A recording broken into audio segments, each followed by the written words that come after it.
This is everything that comes in the box. You have a manual, and there's multiple languages in the little book itself. You have an anti-vibration dampener. You have 3 different cables. So you have a camera to microphone cable.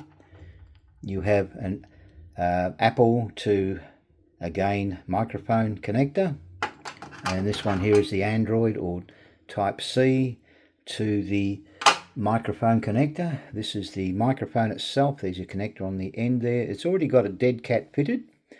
You have a rubber foam cover if you don't like the dead cat. And we also have a little bag to put everything in. Now I will be testing the microphone shortly and I'll let you know what I think of it. Now I'm standing directly behind the camera and the shotgun microphone is connected. This is what it sounds like. To make the test fair, I'm going to turn the camera off. Now I'm pulling out the actual cable and you're listening to me on the other camera that's working. I'll now turn it back on. Give it a few seconds and we'll press record again. So this is standing behind the camera and this is what it sounds like with the microphone unplugged. Now I'll walk around the front and I've got a tape measure.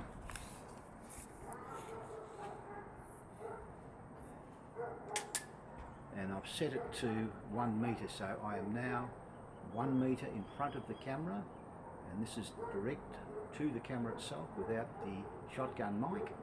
So we'll come and turn it off.